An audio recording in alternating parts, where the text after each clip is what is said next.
Assalamu alaikum wa rahmatullahi wa barakatuhu. Barkanmu da warhaka.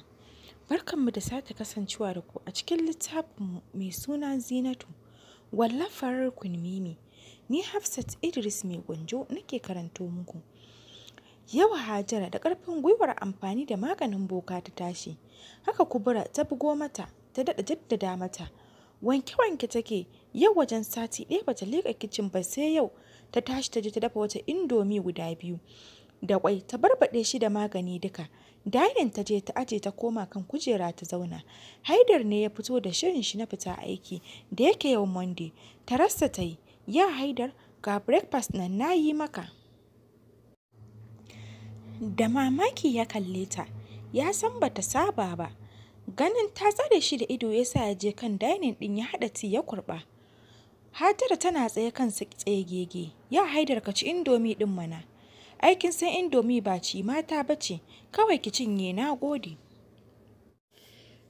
Fita ya yi tana tsaye kamar ta kurma ihu. Tsaki tai, yanzu na yi asarar kuɗi na kenan, tab wallahi sai ka biya.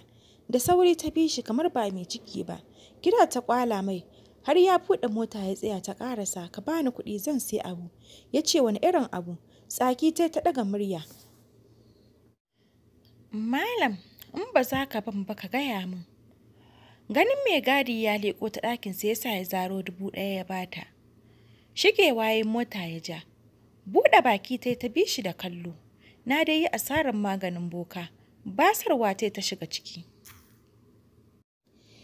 Yau mami ta kuma komawa gidan su Zi lokacin dad na nan. Roƙonsa ta hauyi a basu dama ta biyu. Dad ya kalle ta, Hajiya a gaskiya mun riga an yi magana da wasu, kawai a yi haƙuri. Zaman da suka yi dama ya wadatar.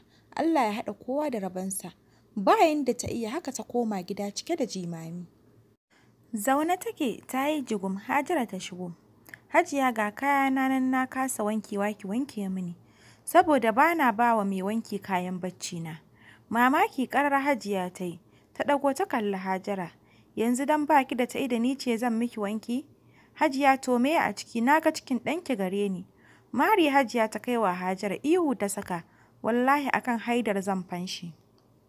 Kuka ne ya kubuce wa mami, ga haushin da take ji na zuwan gidan su Zi, ga kuma Hajara. Ɗiban kayan ta je ɓangaren Hajara ɗin ta watsa mata ta ce idan ba za ki wanke ba ki zauna haka. Tsaki Hajara ta yi, wallahi da ni kuke zancen. An bi an sa ma mutum ido. Mami tana komawa ta buga wa Umma waya ta ce ta zo tana son ganinta. Nan ta ce za ta zo anjima. Misalin ƙarfe 4. Umma maman Hajara da kawu Sule ƙanin mahaifin Hajara suna zaune, mami na zayyana musu irin abin da Hajara ke musu. Hajara ce ta ɗago. Wallahi Umma wani abin kawai faɗa take. Mari kike ji kawu Sule ya bata. Umma kuwa huci kawai take. Lallai Hajara wuyanki yayi kauri. Yayar tawa kike gaya wa haka? To ko ke ma kin shiga layin 'yan matan da ke cewa kar a raga wa uwan miji. To ki sani uwarki ce. Domin yayata ce, wallahi Hajara idan baki hankali ba sai na miki baki. Kawu Sule ya ce, in ban da sharrin zamani har Hajara guda nawa take. Umma ta ce sharrin ƙawaye. To wallahi ki sani Hajara, ƙawaye sai sun kai ki sun baro ki muddin baki abin kirki ba. Yanzu ko ke ce ga ana ma mami ya ka aiki a shiga. Mami ta share hawaye. Da haƙƙi tabbas, domin mun zalunci Zina. Ni ce ma na bada goyon baya. Haƙƙin yarinyar ke bi na, amma na yi da na sani. Umma ta katse ta. Yaya na san komi. Duk abin da kika yi bai kamata Hajara ta yi miki ba. Ba irin kukan da bata min ba, kan na shige mata gaba ta aure Haidar dan tana son sa. Amma yanzu kika talan ƙasa a ido. Idan ma ƙawaye ke ziga ki, za su kai ki su baro ki. Ɗago kai ta kalli mami ta harare ta gefe. Kawu ya kai mata duka cike da tsawa ya ce ta tashi ta fita. Umma ta tsaye da ita. Allah idan baki ba mijinki da mami ba ni baki. Fita Hajara ce tana kunkuni. Tsaki tai, wallahi duk abin da aka yi min kan Haidar zan ƙare. Kubura na gaban boka mai kankan ya kalle ta. Ina wannan matar ne, ina son fa aiki a kanta don ta yi mini. Kubar ta ce a'a bari ta haihu. To ba matsala in ji boka. Tana haihuwa ki gaya min. Kubura ta ce kar ka damu mai kankan. Mata ne, Damƙan sun yi layi suna jira a kirawo su. Allah ya kiyashe mu taɓewa, ka shiryi matanmu na musulmi baki ɗaya. Bayan kwana biyu, yau aka kawo lefen zai tamkar na budurwa. Anisa rawar kai ake da Munai. Suna tare a ɗakin Anisa zai ta ce ni dai gabana faɗuwa yake wallahi ba na son aure yanzu. Munai ta ce ka ji banza, idan baki yi ba mu guri, don kin samu ma zan ce miki anti. In ce ga zama matar yaya, zai ta ce dalla kar ki faɗa mana, dole dai ki ce da mijin iya baba. Ani ta ce ke ki haɗa mana ƙauye da mana. Zai ta ce ba abin da zan, kawai zan kira Husna Ummu Samha ta zo ta yi mana lecture. Munai ta ce bar matar yayan nan wallahi sai mun yi. Zai ta ce ni fa na fi so a bari na gama poli ɗina, kin ga yanzu hutun second semester zami. Ani ta ce kya gama har anko sai mun fitar. Wayar zai ce ta yi ƙara, Ma'aruf ne. Ta juya musu baya tana kuskus. Haidar kuwa don tun da ya ji an kawo lefen zai duk ya birkice, domin yana samun labari gun Kebi saboda Anina gaya mai. Yau da yake zaune a ofis ya kifa kai yana tunani kansa ya je yana ciwo, ya tashi ya fita. Kebi ya ce su haɗu gidan gonarsa, yana zaune sai shan ti yake Kebi ya shigo. Aboki ya faɗa, Haidar suka gaisa. Haidar ya ce Dubai zan tafi, ba zan iya ganin zai tare da wani ba. Kebi ya ce, har kullum ina baka hakuri saboda komai daga Allah ne, ka kwantar da hankalinka kamar tsumma a randa. Dariya Haidar ya sa, wannan karin maganar fa. Kebi ya ce, a gun kaka na koya, ka san goyon kaka ne ni. Haka suka yi ta hira sosai har ya mantar da shi. Bayan kwana biyu, rashin kunyar da Hajar ke yi da irin taɓargazar da take wa Haidar ya sa shi damuwa kaɗan-kaɗan, ya fara rashin lafiya a tsaitsaye. Wajen karfe 4 na yamma, Haidar ya je siyo mami turare a supermarket. Bayan ya ɗauko ya zo gun biya, idansa ya gano mai zai da Ma'aruf da Fati sun shiga supermarket ɗin. Bai bari sun gan shi ba, sai ma wani kishi da ya ji ya zo mai, domin muddin ya tsaya zai iya barin abin faɗi, don yadda yake ji kamar ya kau da Ma'aruf. Haka ya koma gida a fusace. Tun da ya je gida ƙirjinsa ke ciwo, ga Hajara na yi mai hauka aka kamar ya kurma ihu. Ƙirjinsa har wani tafasa yake, zuwa ya ɗauko ƙanƙara ya ɗora ko zai samu sanyi a ransa, amma ko gezau, kawai hawaye ne ke zuba. Tashi yayi zai tafi faɗin mami, kamar me ya ji kansa na juyawa, ga ƙirjinsa ya riƙe, bai aune bai ji shi wanwar a ƙasa. Ihun mai gadi ne ya sa su mami suka fito lokacin Husu ta dawo hutu. Haka Hajara ma ta fito nan suka cika gunda kururuwa, da ƙyar aka sa shi a mota. Husu ta ja su sai asibiti, nan da nan aka karɓe shi da yake private ne cikin awa ɗaya suka shawo kan matsalar. Fitowar dakto yana goge gumi ya sa Husu ta yi saranda tun kan ya yi magana. Cikin Hajara ya murɗa take ta fara naƙuda, da yake dama watan haihuwarta ne kuma a nan asibitin take awo. Cikin sauri nurses suka shiga da ita ɗakin haihuwa. Bayan kamar awanni aka ce Hajara ta haifi baby girl. Cike da farin ciki mami ta tar nurse ɗin. Husu kam tana tagar daidai inda aka kwantar da Haidar. Sai kuka take. Suna nan tsaye. Umma ta zo. Nan suka tafi gun Hajara, dakto ya buƙaci ganin mami. Sun zauna yake gaya mata damuwa ce ta yi mai yawa. Ya kamu da hawan jini, amma bai yi ƙarfi ba. Kuka ta saka, to dakto ya za a yi? Nan ya ce ba matsala mun shawo kan matsalar tasa, tun da ba ta yi girma ba, amma a dinga kula da ɓacin ransa, tun daga lalurar da ta same shi. Haka ta fito tana matsar hawaye.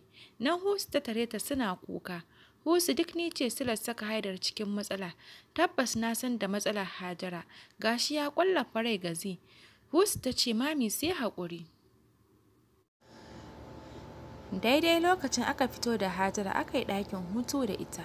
Wajen ƙarfe 6 aka ba wa su Hajara sallama domin lafiyar ta ƙalau.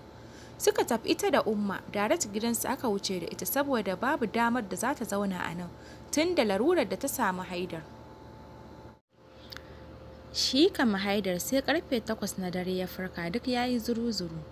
Mami da ke zaune ta kalle shi Haidar sannu. Husu ma haka da ƙyar ya sha ti, mami kam ta kasa tsugun. Washe gari Hajara da sassafe ta bugo wa mami waya lokacin tana haɗawa Haidar ti. Wayar ta ɗauka. Ba gaisuwa balle tambayar jikin Haidar ta ce mami babu naman gashi ba saboda Allah a ce tun jiya babu wanda ya kawo komi.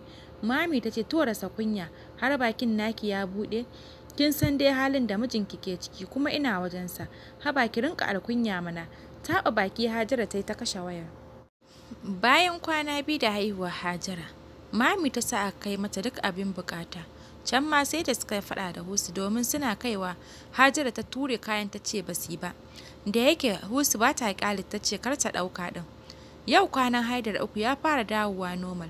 Waya aka ba shi ya yi wa Hajara magana. Ba gaisuwa balle ya jiki ta hau faɗan kaya sun yi kaɗan. Bai ce komai ba ya kashe wayar.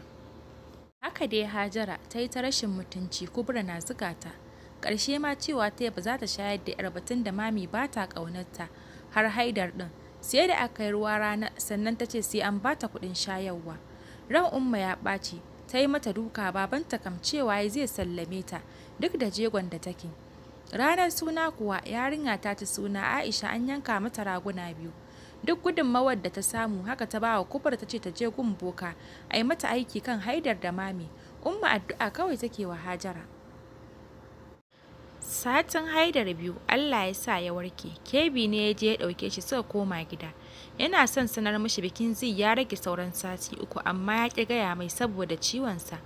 Bayan sati 1 Haidar ya daɗa gagijewa, kullum sai ya je ganin bebi mai kama da Hususak, amma da ɓacin rai yake dawowa, don Hajara ta buɗe mishi wuta musamman da Kubra ta daɗa shigarta. Yau sai da ta ambaci sunan mami ta yi mata rashin kunya, haka ya mammare ta, ta ci kwalarsa, ba don da sanayya ba da tuni ya saki Hajara, Allah ya shirya masu hali irin na Hajara. Ganin katin bikin zai ya sa Haidar damuwa, shiri ya yi tsaf ya yi wa mami sallama zai je Dubai. Ya ɗan huta. Ya yi haka ne don gujewa ganin auren Zi don shi ya san wahalar da ya sha. Tabbas ya san ya rasa Zi, zai yi ta'addu'a Allah ya gyara halayen Hajara. Washe gari ya yi shiri karfe 8 ya fita, sai da ya biya ta kofar gidansu Zi ya ba wa Sadiq takarda da ambulance ya ce ya ba wa Zi, sannan Kebi ya lula da shi birnin Kano don ya hau jirgi da wuri. Sadiq kam komawa ya miƙa wa Zi saƙon Haidar. A kasalance ta buɗe ta fara karantawa kamar haka. Zi na ji labarin zaki aure. Na yi jimamin rashinki. Zuciyata ba za ta iya ganin kin auri wani ba. A yanzu na bar ƙasar ma. Allah ya baki zaman lafiya ke da sabon angonki. Ya sa ya riƙe min ke amana ga gudunmawata nan ba yawa. Ba zan daina son ki ba har abada daga Haidar. Jikinta ne ya jiƙe sharaf da gumi kamar mai jin zafi. Zuciyarta ta jina raɗaɗi, sura Haidar ta fara sinowa, a hankali siraran hawaye suka zubo mata. I miss you so much Haidar. Ɗayan ambulan ɗin ta buɗe, kuɗi ne 'yan bandar suka zubo, ɗauka ta yayin da ta ji kuɗin na ƙamshin turaren Haidar. Lumshe ido ta yi, tana ajiyar zuciya, ganin ba sarki sai Allah ya sa ta tashi daga kwanciyar da take. Ɗakin mami ta shiga ta leƙa ganin Sadi ta na ta kuma kallon lefe. Tsaki ta yi ko ba kwa gajiya da kallon lefen nan ne? Wallahi ya Zi, kin san kayan da ɗan karen kyau. Taɓa baki ta koma ɗaki tana zancen zuci. Mami na zaune, Alhaji Baba na kan kujera, wan baban Haidar ne. A gaskiya mami ban ji daɗin abin da ya faru ba. Ashe shi Haidar sun rabu da yarinyar nan? Ai ban sani ba sai jiya Mariya ke gayan. Kakanta abokina ne ban ji daɗi ba. Nan mami ta ce sai haƙuri don ni ce masu rarrabuwan nasu. Gashi na aura mai 'yar ƙanwata, san baya jin daɗin zama da ita, har ni kaina. Alhaji Baba ya ce, an yi kuskure. Dama Allah baya barin haƙƙin wani don wani. Idan ka ce tukunyar wani ba za ta tafasa ba, taka ko gumi ba za ta yi ba. Haba Hajiya, ga cikin saya wa ɗanki rashin kwanciyar hankali da kanki. Ina mamakin matan da za su ce ɗansu ya rabu da matansu, alhalin yana son su don son zuciya. Ai ga kin rabu da ta kirki a ganin ki ta mallake miki ɗako? To ai ga irin ta nan, kin aura mai wata ke tana gasa ki. Sai haƙuri na yi nadama sosai. Yanzu ita yarinya aure za ta yi kenan ko? Wallahi, jinjina kai yayi. Allah ya ba ta zaman lafiya. Ita kuma wannan Allah ya shirye ta. Kin ga ko? Gashi nan ɗan naki yayi nesa da ke. Ɗa mai biyayya, me yasa wasu iyayen mata, 'ya'yan da suka fi musu biyayya sun fitar sasa su akan abin da ba sa so. A yi haƙuri sharrin sheɗan ne. Tashi yayi, to ni kam na tafi, Allah ya gyara al'amura. Bayan sati 2, yau ne aka shiga satin bikin Zee, da yake ma an ba su hutu shi yasa abin ya zo mata da sauki. Duk wasu ɗinkunanta yana wajen su Ani su za su kai. Tun dai na ce sai sun yi event ko ɗaya ne. Anti Barakam 'yar Sokoto ta ɗauko tun daga Kano. Aka fara gyara Zee tana zaune suna hira. Ta fara fitowa rangadadau. Ma'aruf ya bugo mata waya. Yana tambayar ta yawan kuɗin da take so na lunch. Nan ta haɗa shi da Ani. Anti Bara ke kiran Sadiq don ya zo ya siyo lemuka. Zee ta ce, Anti, ai tun wancan satin da ya wuce ya tafi makaranta. Anti Bara ta ce, Masha Allah, na yi mai murna. Ashe ba da shi zan kai ki ɗakin Ma'aruf ba. Zee ta ce, wallahi na yi misin ɗin Sadiq abokin faɗana. Yau da ta kama Alhamis suka fara biki. Duk da ba auren fara ba ne. Nan aka yi lunch, aka rinka kiɗa su Ani suna cashewa. Ga ƙawayenta na makaranta. Sun yi kyau sai salfi suke, gwanin sha'awa. Zee ta yi kyau tamkar fulawa. An taru sosai aka ci aka sha aka watse. Washe gari ranar Juma'a aka yi lecture, inda Ummu Samha ta yi magana akan muhimmancin aure da zaman aure, da haƙuri a cikinsa, nan ma kafin magariba aka watse. Washe gari da ta kama Asabar, wato ranar ɗaurin auren Zee, ta haɗe, da yake ta ɗan ƙara ƙiba kaɗan sai ta fi kyau. Duk inda ta yi walwali take, ƙafarta da hannunta duk an mulmule shi da ƙunshi. An yarfa mata kitso mutsi-mutsi tamkar ka sace ta ka gudu. An ɗauro aurenta a masallacin Juma'a. Jama'a da dama duk suka dawo gida don cin abinci. Fati ce ta shiga gidan da su Zee ke tattare da ƙawayenta tana haƙi. Yaya Zee, wallahi ba da yaya Ma'aruf aka ɗaura auren ba. Ani da Munai suka miƙe. Zee ta ce to da wa aka ɗaura. Falfalawa ta yi da gudu. Ni ma ban sani ba. To masu sauraro. Duka anan zan tsaya da karanto muku wannan littafi mai suna Zinatu. Sai idan Allah ya kai mu gobe za ku ji ni ɗauke da ci gaban wannan labari.